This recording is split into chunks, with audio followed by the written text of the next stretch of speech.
அது போட்டானே, அது போட்டாச்சு, முடிஞ்சிருச்சு. அதுக்கு எதிர்க்கிறது வந்துருச்சு, பதில் நிறைய போட்டாங்க அவங்க. ஆமாம், சரி. அதில் தம்பி வந்து அவர் பேர் என்ன, ஒருத்தர் இருக்காரு தாவேகால,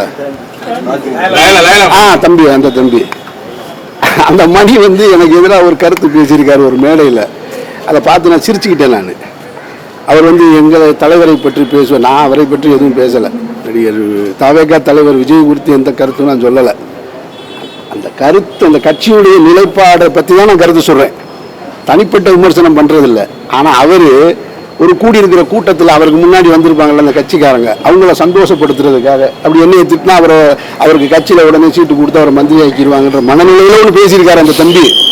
அந்த தம்பிக்கு நான் நினைவுபடுத்த விரும்புகிறேன். தம்பி மணி, சர்க்கார் படம் வந்தது இல்லையா, அப்போ நடிகர் விஜய்க்கு எதிர்ப்பு இருந்தது இல்லையா, அப்போ முதல் ஆளாக ஆதரவாக நின்னவன் நான். அப்போ நீங்கள் எந்த ஸ்கூலில் படிச்சுட்டு இருந்தீங்க? போய் பாருங்கள். உங்களோட நீங்கள் இப்போ பேக்கில் போய் ஸ்கூலுக்கு போனீங்கன்னா ஸ்கூலை கட்டடிச்சு வேற எங்கேயாவது போனீங்களான்னு பாருங்கள். ஒன்று, ஹரிஹர ராஜா சர்மா வந்து ஜோசப் விஜய்னு சொல்லி கண்டனம் தெரிவித்தார் இல்லையா, அதற்கு முதல் முறையாக எதிர்ப்பு தெரிவித்து அவர் ஜோசப் விஜயாக இருந்தால் என்ன, விஜய் முகமதுவாக இருந்தால் என்னன்னு சொல்லிட்டு முதல் எதிர்ப்பு குரலையும் விஜய்க்கான ஆதரவு குரல் கொடுத்தவன் நான். அப்போ அந்த தம்பி எங்கே இருந்தாருன்னு போய் கேட்க சொல்லுங்க. வேற ஏதாவது வீட்டு வாசல குண்டு வாங்கி கொடுத்துருப்பாரு.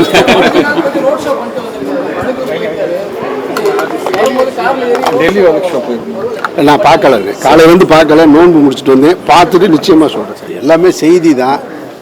தாவேகா வந்து என்டிஏ கூட்டணியோட இணைய போகுதுன்னு நான் போட்டிருந்த செய்தி ஒரு சூழலில் இணைஞ்சிடக்கூடாது, ஒன்றிய அரசுடைய அழுத்தத்திற்கு அல்லது சிபிஐடைய மிரட்டலுக்கு பயப்படக்கூடாதுன்னு தான் நான் சொல்லியிருந்தேன். நான் அதற்கு காரணம் இங்கே அது நடக்குதா இல்லையான்றது இல்லை.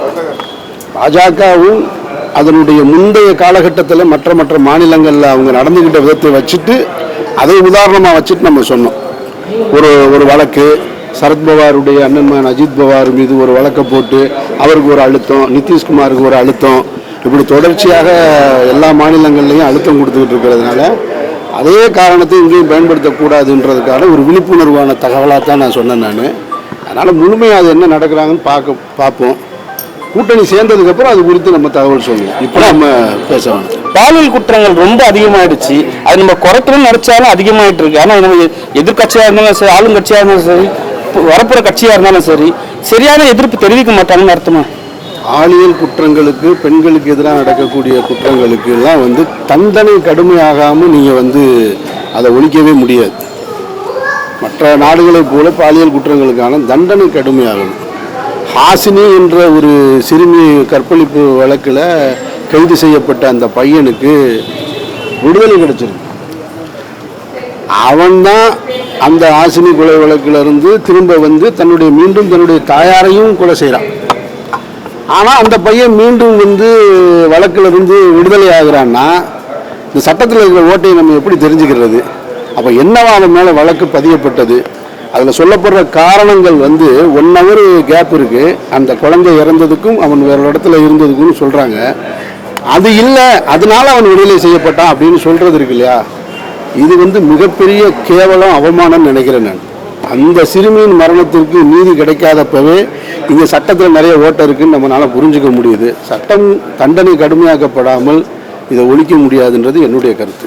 தாவேகா கட்சியினர் வந்து மதுவிலக்கு கொண்டு வரணும்னு சொல்லியிருக்காங்க. ஆனால் அவங்க கட்சியை சார்ந்த ஒருத்தர் வந்து ஏர்போர்ட்டில் மது பாட்டில் எடுத்துன்னு போயிட்டு மாட்டிக்கினார் சொல்கிறாங்க. அது உங்கள் கருத்து? சொல்லும் செயலும் ஒன்றா இருக்கணும். அறிவுரை மற்றவங்களுக்காக இருக்கக்கூடாது, தன்னிலிருந்து தொடங்கணும். அது எல்லா அரசியல்வாதிகளுக்கும் பொருந்தும்னு நினைக்கிறேன். நான் இந்த பூரண மதுவிலக்கு அப்படின்றது வந்து இந்தியாவில் இனிமேல் சாத்தியமே இல்லை அப்படின்றது தான் மறுக்க முடியாத உண்மை. யாராவது அப்படி சொன்னாங்கன்னா அது பொய் அப்படின்றத நீங்கள் விளங்கிக்கணும். உலகம் முழுவதுமே மது வந்து தங்களுடைய உணவுப் பொருளில் ஒன்றாக கலந்துருச்சு. அதிலும் குறிப்பாக இந்தியா போன்ற நாடுகளில் மது வந்து புத்தாண்டு விழாக்களாக இருக்கட்டும், கிரிக்கெட் போன்ற விழாக்களாக இருக்கட்டும், மற்ற எல்லா விழாக்கள்லையுமே பொதுவெளியிலேயே மது வந்து பயன்படுத்தப்படுது. அப்படி இருக்கும் பொழுது நமக்கு வண்டே மாநிலமான பாண்டிச்சேரியில் போனீங்கன்னா நீங்கள் வந்து மது வந்து ஹோட்டல்களில் குடும்பத்தோடு உட்காந்து அருந்துறதை நீங்கள் பார்க்க முடியும். அப்போ அதனால் இதை வந்து கட்டுப்படுத்தணுமே தவிர இல்லை அப்படின்னு சொல்கிறது அது ஒரு பொய், அது ஒரு அரசியல் பொய் வாக்குறுதியாக தான் நீங்கள் நினைக்கணும். நான் அப்படி தான் நினைக்கிறேன். சமீபத்தில் ஆதவ அர்ஜுன் ஒரு கூட்டத்தில் பேசும்போது ரஜினி அவர்கள் வந்து அரசியலுக்கு வராது காரணம் திமுகவோட மிரட்டல் தான் காரணம்னு சொல்லியிருந்தாரு. அது ரசிகர்களை வந்து ரொம்ப கொதிப்படி வச்சு, அது அவருடைய அறியாமை குறித்த பேச்சு, அறிவினத்தின் உச்சம், ஒரு தாண்டோன்றித்தனமான பேச்சு. அவர் மேலே ஒரு அரசியல்வாதியே கிடையாது அப்படின்றது என்னுடைய நீண்ட நாள் கருத்து. நான் பலமுறை சொல்லிட்டேன், அவர் ஒரு அரசியல்வாதி கிடையாது, அவர் ஒரு முதலாளி, ஒரு லாட்டரி சீட்டு ஓனர். அவர் அவ்வளோதான், லாட்டரி விற்று பணம் சம்பாதிக்கிற ஒரு அதிபர். அவர் திடீர்னு வந்து விஜய் அவர்களுடைய புகழ் வெளிச்சத்தில் ஒட்டிக்கிட்டு இருக்காரே தவிர அண்ணன் திருமாவளவனுடைய புகழ் வெளிச்சத்தில் ஒட்டிக்கிட்டு இருந்தார், திமுகவின் முதன்மை குடும்பத்தோட ஒட்டிக்கிட்டு இருந்தார். இப்போ மக்கள் செல்வாக்கு இருக்கக்கூடிய விஜய் பக்கத்தில் போய் ஒட்டிக்கிட்டு இருக்காரே தவிர அவருடைய பேச்சு எதுவுமே அரசியல் முதிர்ச்சியான பேச்சு கிடையாது, நாகரிகமான பேச்சு கிடையாது. மக்களால் தேர்ந்தெடுக்கப்பட்ட முதல்வரை முட்டாள் முதல்வர்னு சொல்றாரு. எனக்கு என்ன வருத்தம்னா, அவர் சொல்றாரு திமுகவிலிருந்து எந்த விதமான எதிர்ப்பும் இல்லை. ரஜினி ரசிகர்கள் கூட கொந்தளிக்கிறாங்க.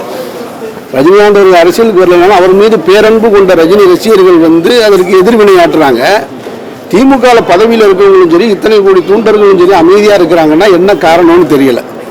ஏன் அப்படி ஒரு பேசுகிறாரு, ஒரு எதிர்வினை ஆற்றக்கூடாதா, அது தப்புன்னு கண்டிக்க கூடாதான்னா தெரியல. ஏன் திமுகவினர் இவ்வளவு, அதாவது ரொம்ப நல்லவங்களா நடந்துக்கிறது போல நடிக்கிறாங்களான்னு எனக்கு சந்தேகமாக கூட இருக்கு. ஆனால் இப்போ வந்து மது பாட்டில் எடுத்துட்டு இருக்க ஏர்போர்ட்டுக்கு அவர் ஆளுநர்னா, அதனால வந்து டிவிக்கு பின்னடைவு வருமா? இந்த யூகம்லாம் சொல்ல வேண்டிய, மது அருந்தா எல்லாரும் தான் இல்லை, அருந்தது வேறன்னா எடுத்துட்டு போகிறது 1 hour கூட பொறுத்துக்க முடியாதுன்னு சொல்லிட்டு மற்றவங்களாம் கேள்வி கேட்குறாங்க. அவங்களுடைய நேர்மையை அறத்தையும் நீங்கள் இதில் தெரிஞ்சுக்கிறதுக்கான வாய்ப்பு கிடைச்சிருக்கு அப்படின்னு நீங்கள் விளங்கிக்கங்க. அவர் என்னைக்காவது மதுவிலக்கு எதிராக போராடினாருன்னா இந்த காட்சியை எடுத்து போடுங்க. போராடி வர்ற என்னைக்காவது அட்டையை பிடிச்சி நிற்பார்ல, அப்போ இந்த காட்சியை போடுங்க. நீங்கள் பேக்கில் கொண்டு போனது என்னன்னு கேளுங்க. அவங்க கட்சிக்காரங்களே பெண்கள் வந்து நிறைய பேர் வந்து இப்போ குற்றச்சாட்டு வைக்கிறாங்க, பெண்களுக்கு பாதுகாப்பு இல்லை, பெண்களை வந்து தரக்குறைவாக பேசுறாங்க, மற்ற கட்சிக்காரங்க பேசுற மாதிரி எங்களையும் பேச ஆரம்பிக்கிறாங்கன்னு சொல்லிட்டு நாங்கள் ஏதாவது எதிர்ப்பு தெரிவிச்சா அப்படி சொல்றாங்க. அதெல்லாம் வந்து இந்த சோசியல் மீடியாவில் இருக்கக்கூடிய அபிமானம் கொண்டவர்கள் இருக்காங்க இல்லையா, அவங்க பேசுறத நம்ம நிறைய கேட்குறோம். நம்ம நிறைய அவர்கள் தலைவருடைய மனைவியவே குறித்து விமர்சனம் பண்ணுறாங்க. அதெல்லாம் இயலாதவன், கருத்தியலாக மோத முடியாதவன் அவதூறை கையில் எடுப்பான். ஸோ கருத்துக்கு எதிர்கருத்து, உங்ககிட்ட கருத்து இல்லையா அவளை பற்றி தீய வார்த்தைகளை கெட்ட வார்த்தைகளை திட்ட வேண்டியது, இது ஒரு அரசியல் பண்புன்னு நினச்சிட்டு இருக்காங்க. இதெல்லாம் ரொம்ப 3ஆம் தரமான 4ஆம் தரமான பேச்சு. இதையெல்லாம் தவிர்த்துக்க வேண்டியது எல்லோருக்குமான பொறுப்புன்னு நான் அடிக்கடி சொல்லிகிட்டு இருக்கேன். என்ன கருத்து வேணாலும் வைக்கலாம். நானெல்லாம் எவ்வளோ பெரிய கருத்தை சொன்னாலும் ஐயா மரியாதைக்குரிய ஒன்றிய பிரதமர் மோடின்னு தான் சொல்லுவேன். தனிப்பட்டதோ உரிமையில் பேசுவதோ தரக்குறைவாக பேசுவதோ ஏற்கவே முடியாது. அவர்களுக்கெல்லாம் அரசியல் தெரியலைன்னு தான் அர்த்தம். இந்த அன்னைக்கு டேட் அனௌன்ஸ் பண்ணியாச்சு, மே 4ஆம் தேதி தெரிஞ்சிடும் ஆட்சி மாற்றம். தேங்க்ஸ். நன்றி.